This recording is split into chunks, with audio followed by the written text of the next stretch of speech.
What's going on, Bako? It's Erik Fox from Energy 95.3. So glad to have you along on this lovely, I think it is Wednesday. I don't know what day of the week it is. I've kind of lost track. I think it's even like a day of the week, day of the month, day of the year, whatever it is. So glad to have you along on our little inaugural broadcast. You're going to get a lot more of these with Energy 95.3. We're looking at connecting with things in our community. We're looking at also connecting up with high schools. We're looking connecting up with those artists you hear on Energy 95.3. We're going to be all doing it right here, but we're getting started right now with a personal thing for me because you know what? I am a sports fan. I love sports, but a lot of people don't realize that my big sport that I'm a big fan of is actually hockey. I've been following it since I was a little kid. You know, I grew up in Orange County. I do have my Anaheim Ducks hat on because yeah, I am a Ducks fan.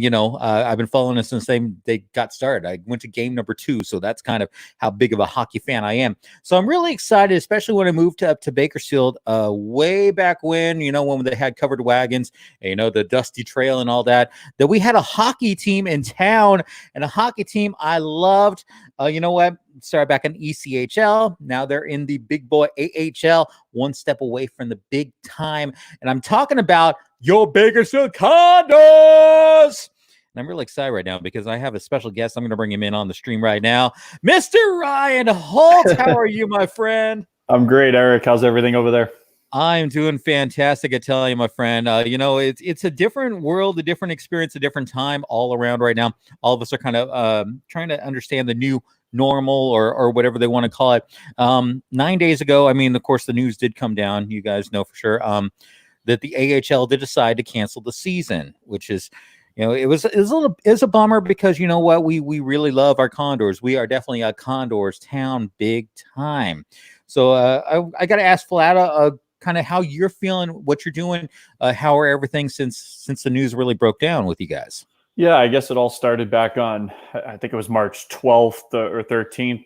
We were actually in Grand Rapids, Michigan. We were getting set for 2 games against the Grand Rapids Griffins, who are the Detroit Red Wings farm club. And It was a Thursday, and we were supposed to go to practice, and went to practice and kind of got the news that the NHL was suspending their season. And kind of, once we heard that, it was kind of the ball just kind of kept rolling downhill. And so for the better part of the last 2 months, we've kind of known in some way, shape, or form that, most likely we weren't going to resume our season this year, and kind of approached it as an early start to the off season, if you will. It Gotcha. was a period for us where, we don't have games, but there's always a period for us where we don't have games, and we still work 9 to 5 and still grind it out and get ready for the period of when we do have games. So that's kind of been our focus the last couple of weeks. And then obviously the official finality that, we weren't going to get back to playing hockey, in 1920, and that we're going to focus on 2020,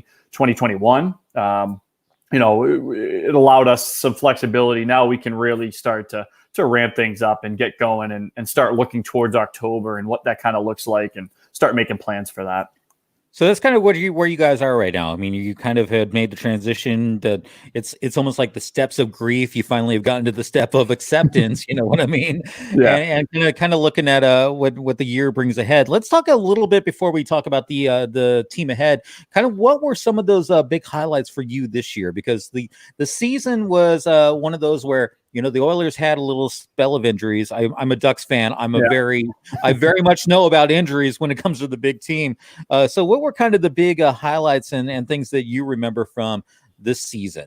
Yeah, I think first and foremost, had we been able to finish the season, we still would have, but we would have finished with our highest attendance in just about 5-6 years, which I think is awesome, and a credit to our staff, but also a credit to the community. And the second part of that is yes, this team wasn't as successful on the ice as maybe last year or 2 years ago now, when we went to the second round of the playoffs, Pacific Division final, for the Condors 2 years ago.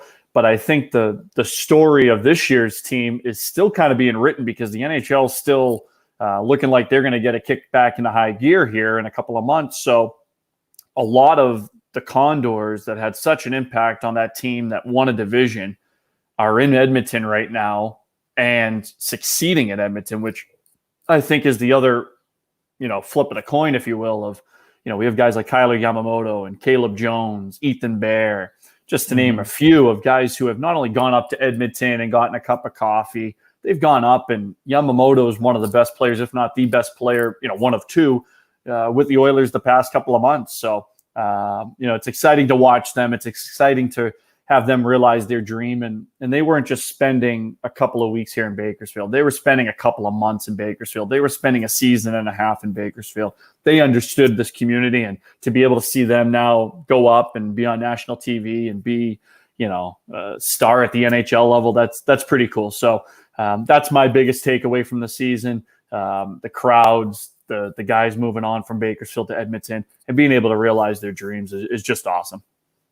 Now let's talk locally, because of course we got the big team, or the big boys up in Edmonton, and we're talking to local end. Kind of what's the plan? What's going on with the local team and the local plans as we get ready for the next season, which is going to be here before we know it. Yeah, it's an interesting time. We've signed a lot of AHL players, guys who are on AHL contracts that you'll see come through Bakersfield here over the next year or so. The second aspect of it is, being able to sign kind of NHL free agents that are eventually going to make their way to Bakersfield. Well, I mentioned the NHL is still ongoing, so they're technically not free agents yet. You can't sign them yet because the season hasn't ended yet in Edmonton. So ball's still in the air on that end. On the business side of things, we're full steam ahead for 2020, 2021. We're excited about getting the season going, whenever that may be, but certainly, sooner rather than later, once it's all, ready to get things going here in the country. And we'll have the exciting promotions. We're already set with kind of mapping things out on where we kind of see things. And we're coming up with, backup plans, if you will, for, what do things look like if, we can't go full steam ahead? Can we do this? Can we do that? So we want to be prepared for just about everything, and making sure that this community is, proud of us. And, we've done that the last couple of weeks. We've had the Colonel Caravan has been out running around the streets of Bakersfield, meeting up. Yeah, I've had him pounding his little drum going through here. So I was like, exactly. A bird on the back of a pickup truck going down the street. That's what that is right there. Yeah, we've kind of pivoted with a lot of our community initiatives too. And, we did a virtual 5K last week, and we're able to raise, a couple $1,000s for the Special Olympics here in Kern County, simply by, donate $10 and send us your time, and we'll post it, and it's great to see everyone kind of, still intact and still engaged, but obviously not together. But, we've had some fun with it over the last couple of weeks. There's been a lot of fun. Of course, the team has always been a big part of the community. Some sad stuff did come down, and I kind of want to bring this up because I think it is kind of important to hit on about Colby Cave, a player in which you played here, not only for the Condors, also played for the big squad up in Edmonton. Unfortunately, we lost him, and the Condors is doing a really beautiful thing. I think it's, along with Edmonton, a memorial fund. You want to hit on that a little bit? Yeah, first and foremost, Colby's a huge part of our team, and our head coach Jay Woodcroft has mentioned before about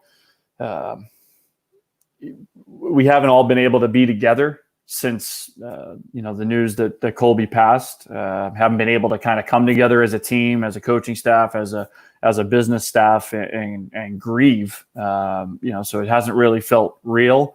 That being said, in talking with his wife Emily, who loved Bakersfield and loved the Oilers organization, we want to celebrate Colby, and all the things that he stood for. And, he was only 25 years old, but, he lived a lot in those 25 years. And he was a guy who, he wasn't a draft pick. He wasn't a high profile name.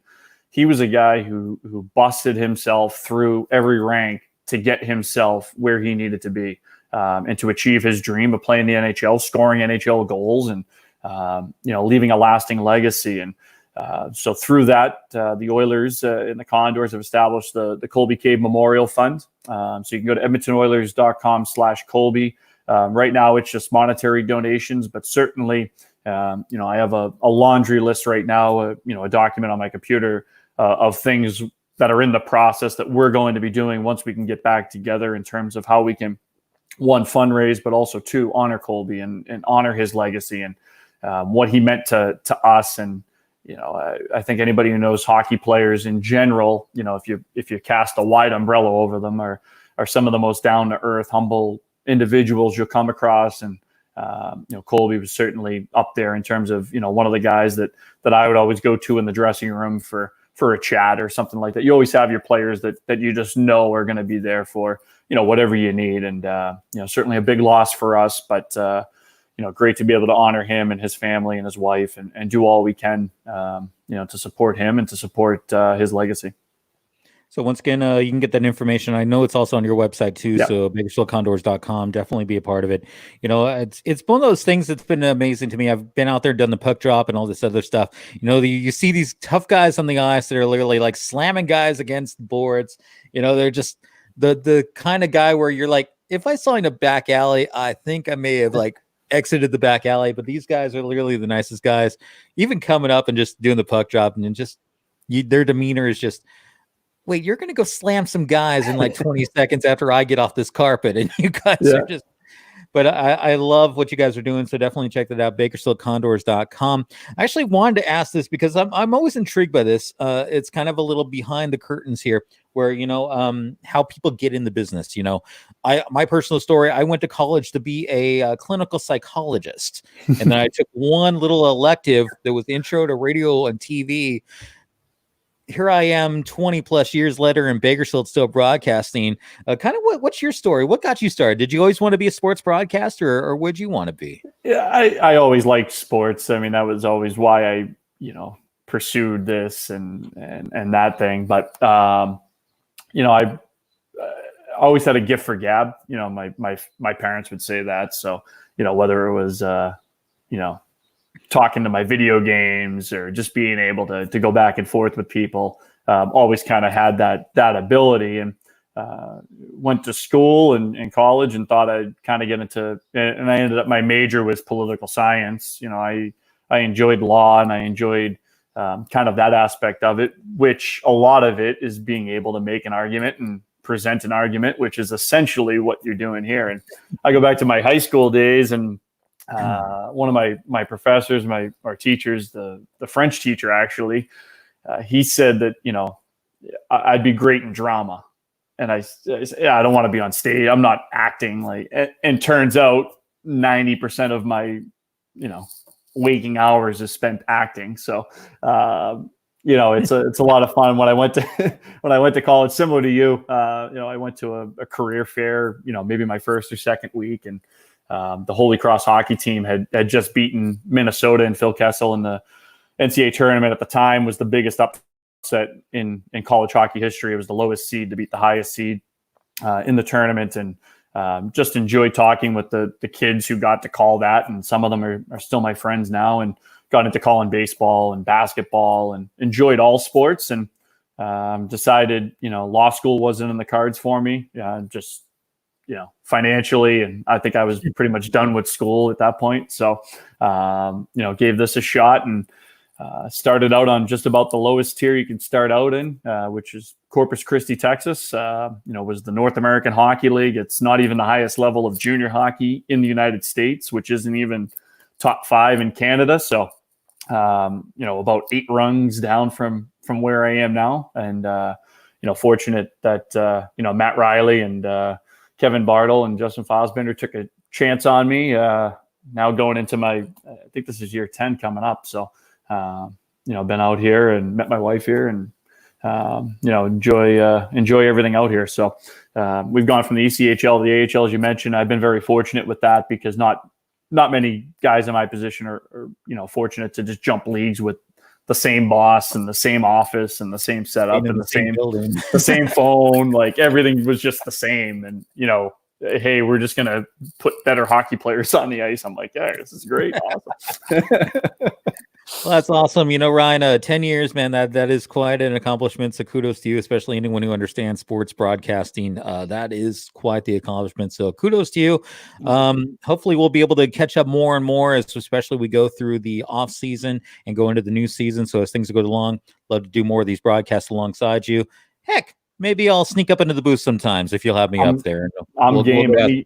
Anytime I don't have to talk, I'm all for it. So I'll let anybody call it. I don't care. You can Wally pit me all you want. I don't care. I'll bring the duct tape. We'll be fine. Ryan, I appreciate the time, my friend. Checking in with Condors, of course. We are in the off season, but we are going to come back strong and in charge 2021. So thank you so much for your time. I really appreciate it.